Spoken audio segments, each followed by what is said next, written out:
Hey guys, welcome back to the channel. Today we are making a steak sandwich with a cheaper cut of meat but tenderizing the meat. In case you were wondering what the pineapple is, there's a steak under it.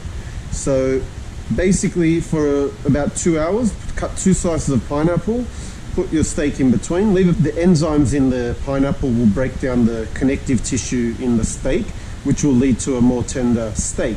So I'm using a Scotch fillet, which isn't the most expensive cut of meat, and I'm using a cafe style sliced bread, which is just normal sliced bread but cut much thicker.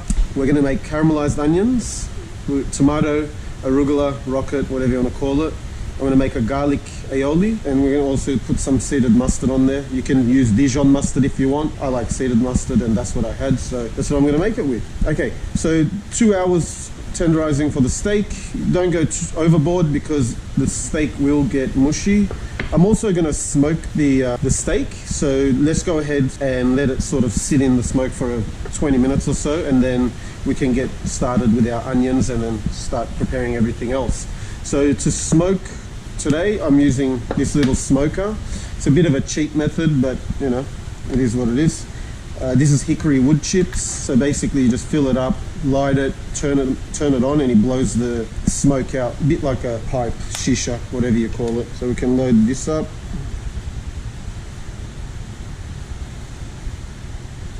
Now the grill is off, this is not on, just so you guys know.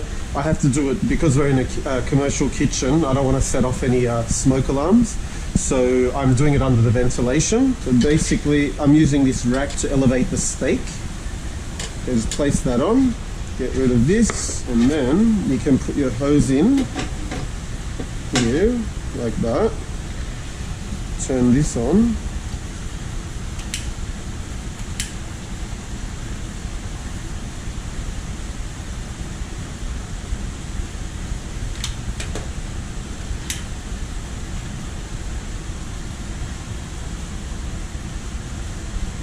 It's all nice and smoky. You can turn this off and sort of let it sit there now. You can do this after the steak is cooked as well, but once the steak is cooked, I sort of like to get stuck into it. I don't like waiting around for smoke flavor. So about 20, 30, 40 minutes, doesn't matter. The longer you leave it, the smokier it will taste. I'll leave it for about 20 to 25 minutes just for more subtle flavor. And another thing with your steak, make sure it's at room temperature. Take it out of the fridge, you know, a couple hours before you're going to start cooking it, and it will help it become more tender. Alright, let's go on to the onions. So we're going to caramelize the onions, which means you basically need to cook it very slowly. If you cook it too fast, you'll have cooked onions, which is also nice, but we're aiming for caramelized onions. So onions usually take about 30 minutes, 40 minutes, you know, up to an hour. You want to go on a very slow, low and slow heat. You can make this, you know, cut like 3-4 onions. It sort of dissolves into a handful if you do 3-4 onions, and stores well in the fridge. So basically when you're caramelizing, what you're doing is you're turning the complex sugars in the onion into more basic sugars, so into your fructose and sucrose. Like I said, if you do it too fast, then you'll just burn it, and that chemical reaction won't really happen.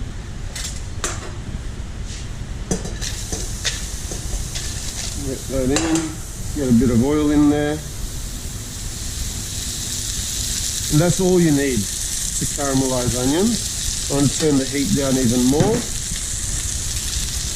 And you just want to constantly stir them. You basically want to sweat the onion out really slowly, and you shouldn't be seeing any color for the first 15 minutes. If you are, then slow down the process a bit more. Like I said, you can store this in the fridge. It goes nice in any sandwich. I usually just eat the caramelized onion on bread, nice toasted sourdough or something. It's really yummy. Now, a lot of people would add sugar to this. There is absolutely no need to put sugar because there's already plenty of sugar in the onion. The only thing I add is salt. Give it a good hit of salt. That will also help the onion start sweating out all the liquid. All right, so let's put that aside, and we can start prepping the rest of the ingredients. There's nothing to really prep here. We're using arugula and tomatoes. So we'll just get the tomato ready. Basically pit that.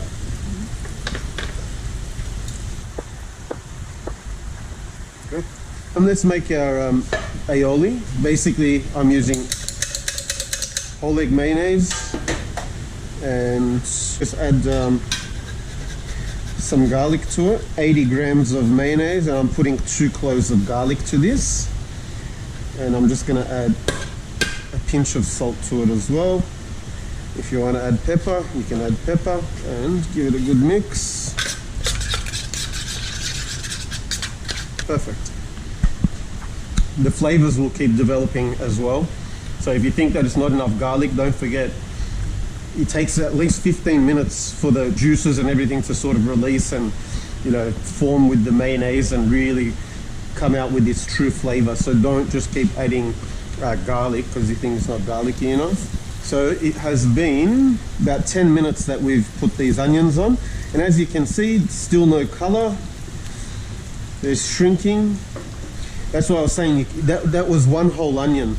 You could easily put 4 or 5 whole onions into this pan, and you'll only be left with, you know, a good handful of caramelized onions. So don't be shy.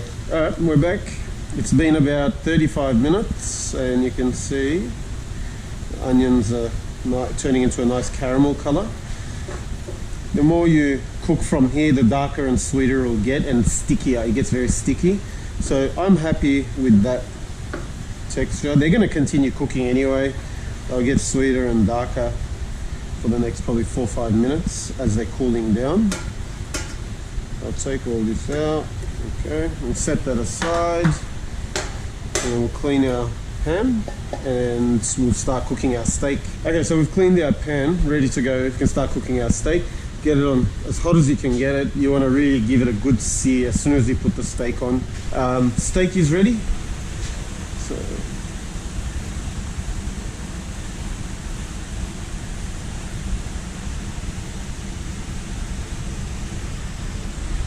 we can take that out. You can smell the smoke on there. Smell that. Yes. Alright, so we'll put that here for now. Cooking the steak, grapeseed oil. Give it a good amount of oil. And then salt this first. Now everyone sort of does this a little bit different. Like Gordon Ramsay, he will salt and pepper his steak before he cooks it.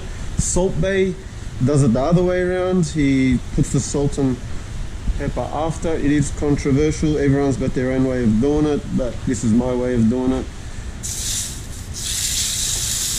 Get that on there. I've got these extra cloves of garlic. I'll throw them in, and I've got some onion here. I'll just throw them in. Adds, you know, sort of infuses the oil and gives it a bit of extra flavor. And you can also eat them afterwards. So probably about 3 to 4 minutes on each side. I'm looking for a medium rare. 3-4 minutes, 55 degrees Celsius if you've got a thermometer. We'll get our bread on. Just a bit of oil on the grill.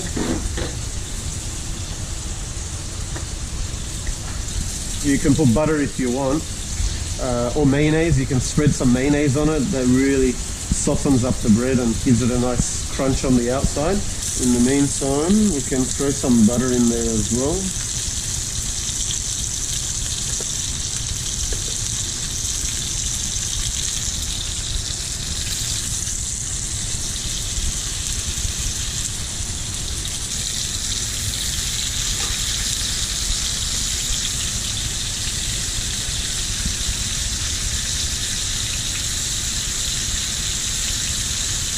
You can also baste your steak with all these juices.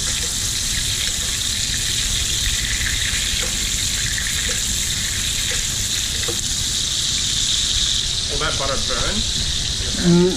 No, it won't burn. If you put the butter in by itself, it'll burn. Because we've got oil in there, it prevents the butter from burning. I normally cook on cast iron. I don't use stainless steel. It holds the heat a lot better. Even when you put a cold steak, the pan doesn't cool down, so it really gives you a nice crust.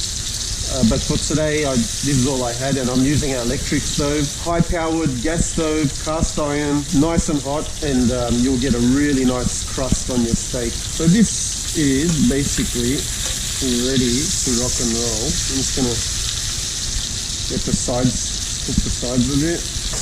These are ready to turn. Okay, so the steak's ready. Let's get that out.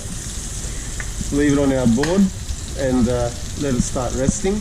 If you don't want to do your caramelized onions, you can always use this. It's just, it's cooked onions. It tastes great, and you can do it at the same time as cooking your steak. Or you can sort of add some stock to this, add some flour, and blend it, and it will turn into a nice gravy. If you're having chips or something on the side. Usually you should be letting the steak rest for half of the cook time. So if you've cooked it for 10 minutes, give it about 5 minutes to, you'll let go of all of its juices, as you can see here, and then it will absorb all that back in, and you'll get a nice tender steak. Bread is almost ready. I'm cooking the bread on a colder side of the grill because I want to really get it crispy. What we're about to put on there is quite moist. The steak juices and the mayonnaise and seeded mustard. Having soft fresh bread is going to really fall apart once it absorbs all those juices. Get your bread nice and crispy. Use a thick cut bread. Turkish bread is nice, focaccia is nice, you can use a baguette. Really, you could use any bread that you prefer. Steak is rested, bread is nice and crispy. We can start assembling mayonnaise, aioli. Slap that on. Bit on each side.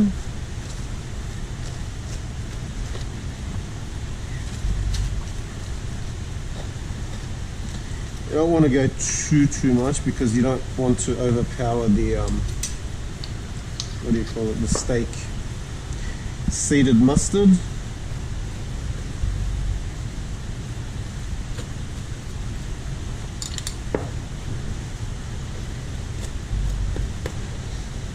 Okay, and then go in with some rocket.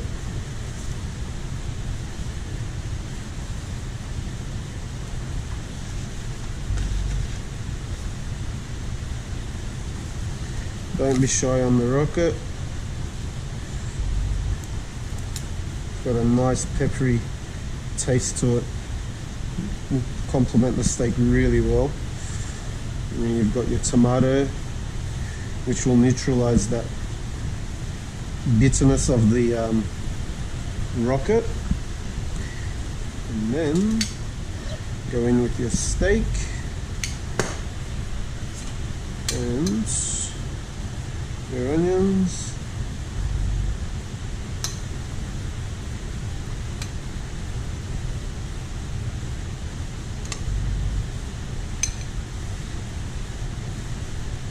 That will do.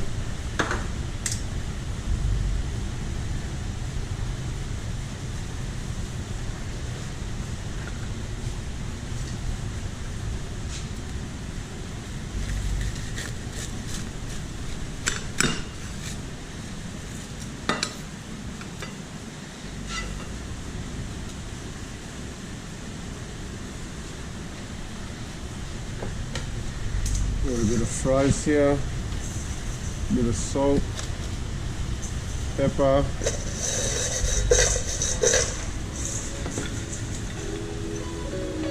and there's your lunch or dinner.